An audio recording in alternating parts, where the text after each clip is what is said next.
sa tanang luminaw sa atong podcast. Ako di ay si DJ Joyce, ug karon atong paghisgutan ang usa ka importante pero sensitibo kaayo nga issue. Mao kini ang pagpanlubig o violence batok sa kababaihan o kabataan. Sa Pilipinas, adunay balaod nga nagpanalipod sa mga kababaihan o sa mga anak nga biktima sa pang-abuso. Mao kini ang Anti-Violence Against Women and Child Act of 2004 or the Republic Act No. 9262. Apan bisan pa nga anaa na kinang balaod, daghan gihapon ang nahadlok o nag-antos sa hilom. Karong adlaw, adunay nagpadala kanato og mensahe. Usa ka batanong babae nga nangayo og tambag. Ngano man ka, sigig inom, wala na kitay kwarta. Ayaw ko sa kulit. Ako si Cara, 17 anyos ko. Ug kada gabi, mao ni ang ako dungog sa among balay. Mag-away si mama ug ang akong stepdad. Usahay, nakita na ko kung saan niya pagbunal-bunalan si mama. Ang dami ko! Palihog! Magpapili lang ko sa akong kwarto. Nagpahipi. Nag-ampo na unta mahunong na ang tanan. Usa ka adlaw wala si mama sa balay. Ako ra o ang akong stepdad ang nabili. Kara! Dili sa ka dili! Unsa man pa? Tinago na kay kano? May gawa pa na kag maayo. Ha? Unsa pa? Ngano'y ng suot? Nanong kami makanang short?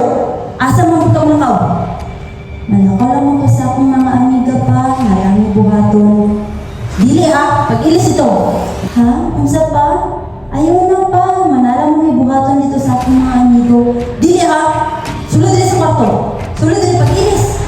Pa, dili lagi ko pa, kadali lang ako sa akong mga friends. Pa, ayaw pa. Pa, sakit lang ayaw mo gamot pa, ayaw pa.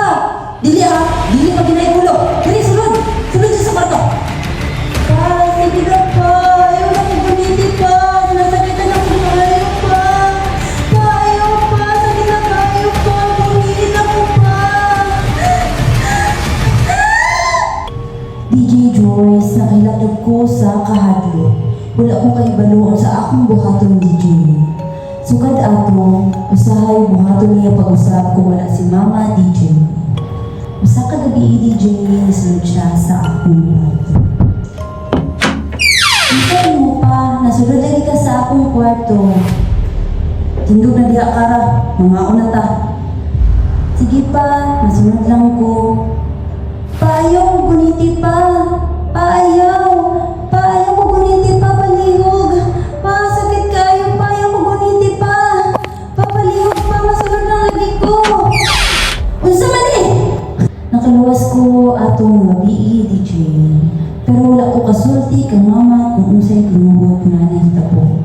Nahadlok ko pag-ayo DJ. DJ Joyce, wala ko kabalo sa ang akong buhaton. Mao nangayo ko og tambag kanino. Ang istorya ni Cara usa ka makapasubo nga panghitabo sa violence sugod sa pamilya. Ang pagpanakit sa iyang mama usa ka physical violence, ang pagpahilabot kang Cara usa ka sexual violence. Kini klarong paglapas sa Republic Act No. 9262 na nagpanalipod sa kababaihan o kabataan batok sa pang-abuso. Walay bisan kinsa, bisan stepfather pa, ang adunay katungod sa pagbuhat niini. Kung ikaw, una kay kaila nga nakasinati o parehas ng sitwasyon, adunay mga lugar na mahimong duulan. Una, adunay kitay barangay Valsidas. Ikaduha, pwede ka maduol sa mga kapulisan, o di kaya sa DSWD social workers, o pangbuli, mga teachers, or school counselor. Mao kini ang mga tawo nga dapat natong duulan kung kita napisinati o inganin nga problema. Mahimo usab nga mangayo og protection order aron mapunggan ang mga abusador. Ang akong matambag sa imong Cara, una nimong duulan imong mama. Sultiin siya sa tanang mga nahitabo sa imo.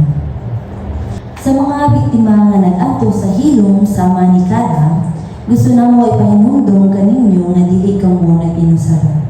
Ang balaod sama sa Anti-Violence Against Women and Child Act of 2004 gihimo aron magpanalipdan kamo.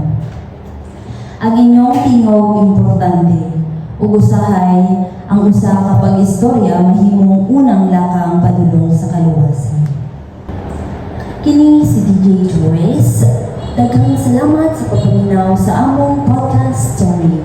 O hinumdumi, ang pang-abuso dili angay itago. Ug ang pang-abuso sa mga babae o kabataan, responsibilidad natong tanan. Daghang salamat.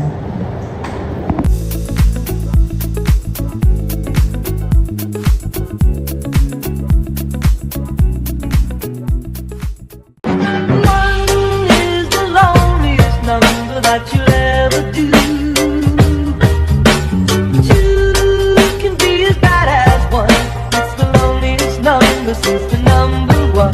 One is the loneliest number that you'll